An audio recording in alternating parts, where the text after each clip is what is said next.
السلام عليكم ورحمة الله وبركاته. نحمده ونصلي على رسوله الكريم أما بعد. أعوذ بالله من الشيطان الرجيم. بسم الله الرحمن الرحيم.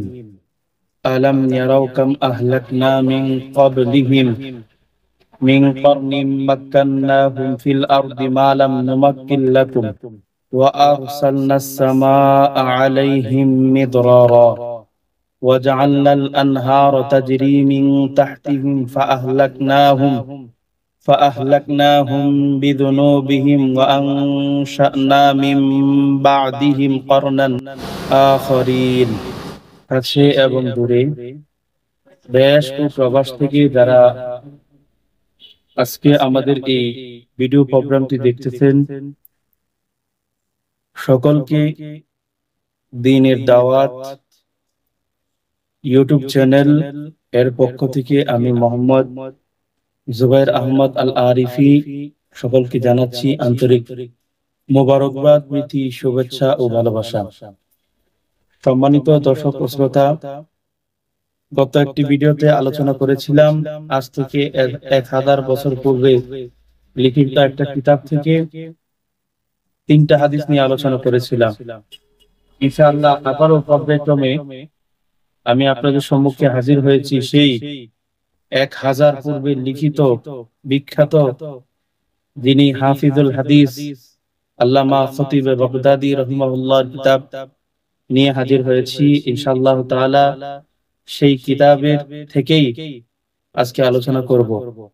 সর্বপ্রথম আমি এই কিতাবের হাদিস নং 4 নং হাদিস থেকে আজকে আলোচনা করব ইনশাআল্লাহ তাআলা। আমরা সবাই যদি স্ক্রিনে লক্ষ্য করি তাহলে এই হাদিস দেখতে পারবো।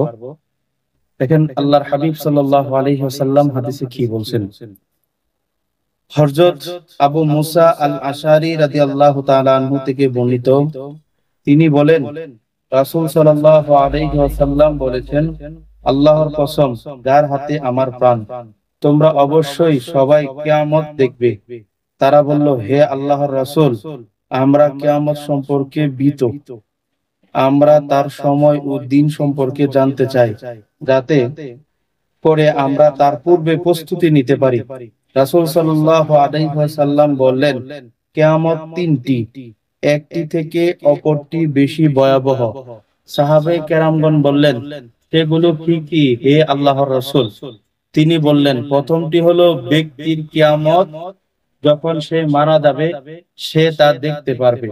দ্বিতীয়টি হলো জাতির কিয়ামত, যখন কোন জাতি ধ্বংস হয়ে যায় অথবা নিজেরা যুদ্ধ বিগ্রহ করে ধ্বংস হয়ে যাবে। তৃতীয়টি হলো পৃথিবীর ধ্বংসের কিয়ামত, যা মুহররম মাসের 10 তারিখে জুমার দিন সংঘটিত হবে। প্রিয় দিনী ভাইয়েরা ও বোনেরা যারা আলোচনা দেখতেছেন, যে আল্লাহ রাসূল সাল্লাল্লাহু আলাইহি ওয়াসাল্লাম এই হাদিসে মুবারকার মধ্যে কিয়ামতের কথা বলেছেন। যে কিয়ামত হচ্ছে 3 প্রকার। একটা হচ্ছে যিনি মারা যাবে তার জন্য কিয়ামত শুরু। দ্বিতীয়টি হচ্ছে জাতিগত কিয়ামত। যে কিয়ামতটা হয়, আল্লাহ রাব্বুল আলামিন কিছু কিছু জাতিকে ধ্বংস করে দিয়েছিলেন পাপের কারণে। অতিরিক্ত পাপ করার কারণে আল্লাহ ধ্বংস করে দিয়েছিলেন। এই সম্পর্কে কোরআনের আয়াতও আছে। এবং কিছু কিছু ধ্বংস হয়ে যায় যুদ্ধ বিগ্রহ করে। যেমন ভাবে আপনারা জানেন বর্তমানে যুদ্ধ চলতেছে বিভিন্ন দেশে, পাকিস্তান, ভারত যুদ্ধ চলতেছে, ইউক্রেন রাশিয়ার যুদ্ধ চলতেছে, তারপর গাজাতে ইসরায়েলের সাথে যুদ্ধ চলতেছে। এরকম ভাবে যুদ্ধ বিগ্রহের মাধ্যমেও কিয়ামত হয়, যেটাকে জাতিগত কিয়ামত বলা হয়। আর 3 নাম্বার যে কিয়ামত, এটা হচ্ছে আল্লাহ রাব্বুল আলামিন একবারে সমগ্র পৃথিবীকে ধ্বংস করে দিবেন। সেটা হচ্ছে মুহররম মাসের 10 তারিখ জুমার দিন, মানে শুক্রবার এই কিয়ামত সংঘটিত হবে। আল্লাহ রাসূল সাল্লাল্লাহু আলাইহি ওয়াসাল্লাম বলেছেন। তো প্রিয় ভাই, প্রথম নাম্বার যে কিয়ামত, যে একটা লোক মারা গেলে তার জন্য কিয়ামত শুরু। আর দ্বিতীয় যেই কিয়ামত, জাতিগত কিয়ামত, আল্লাহ রাব্বুল আলামিন যুগে যুগে যারা বেশি বেশি অন্যায় করেছে, পাপ কাজ করেছে, আল্লাহ রাব্বুল আলামিন তাদেরকে ধ্বংস করে দিয়েছেন। এই সম্পর্কে কুরআনুল কারীমের মধ্যে আল্লাহ রাব্বুল আলামিন বলেন, আলাম ইয়ারাউ কাম আহলাকনা মিন ক্বাবলিহিম মিন কারনিম মাক্কান্নাহুম ফিল আরদ মা লাম নুমাক্কিন লাকুম ওয়া আরসালনাস সামাআ আলাইহিম মিদরারা ওয়া জাআলনাল আনহারা তাজরি মিন তাহতিহিম ফাআহলাকনাহুম বিদুনুবিহিম ওয়া আনশা'না মিন বা'দিহিম কারনান আখারিন। আল্লাহ রাব্বুল আলামিন সূরা আনআমের আয়াত 6 নম্বরে বলতেছেন, তারা কি দেখেনি তাদের আগে আমি এমন বহু জাতিকে বিনাশ করে দিয়েছি যাদের আমি পৃথিবীতে এমন ভাবে প্রতিষ্ঠিত দান করেছি যা তোমাদের কেউ করেনি। আকাশ থেকে তাদের উপরে আমি প্রচুর বৃষ্টি বর্ষণ করেছি, আবার তাদের মাটির নিচ থেকে আমি ঝর্ণা দ্বারা অর্থাৎ বন্যা প্রবাহিত করে দিয়েছি। অতঃপর পাপের কারণে আমি তাদেরকে ধ্বংস করে দিয়েছি, আর তাদের পর আমি এক নতুন জাতির উত্থান ঘটিয়েছি। আল্লাহ রাব্বুল আলামিন এই আয়াতে বলেছেন যে তারা কি দেখেনি, মানে আমাদেরকে বলতেছেন যে আমরা কি দেখিনি আল্লাহ রাব্বুল আলামিন আগে, মানে আমাদের আগে বহু জাতিকে আল্লাহ ধ্বংস করে দিয়েছেন। কিছু কিছু জাতিকে আল্লাহ প্লাবন দিয়ে ধ্বংস করে দিয়েছেন, বন্যা দিয়ে ধ্বংস করে দিয়েছেন, আকাশ থেকে ভূমিকম্প দিয়ে ধ্বংস করে দিয়েছেন, আকাশ থেকে বৃষ্টি বর্ষণ করে ধ্বংস করে দিয়েছেন। যেমন ভাবে আপনারা জানেন যে আল্লাহ রাব্বুল আলামিন যে হযরত নূহ আলাইহিস সালাতু ওয়াস সালাম দ্বীনের দাওয়াত দিয়েছিলেন, ওই জাতি দ্বীনের দাওয়াত কবুল করে না বিদায় আল্লাহ রাব্বুল আলামিন তাদেরকে প্লাবন দিয়ে মানে বন্যা দিয়ে ধ্বংস করে দিয়েছেন। এরকম ভাবে আল্লাহ রাব্বুল আলামিন বহু জাতিকে ধ্বংস করে দিয়েছেন। যেমন ভাবে আমরা যদি কুরআনুল কারীমের মধ্যে আরো দেখি, প্রিয় বন্ধুগণ, আমরা যদি পবিত্র কুরআনুল কারীমের দিকে একটু লক্ষ্য করে দেখি, আল্লাহ রাব্বুল আলামিন কুরআনুল কারীমের মধ্যে বলতেছেন, ওয়াইলুল লিল মুতাফফিফিন আল্লাযীনা ইযা ইক্তালু আলান নাসি ইস্তাওফুন ওয়া ইযা কালুহুম আও ওয়াজানুহুম ইউখসিরুন।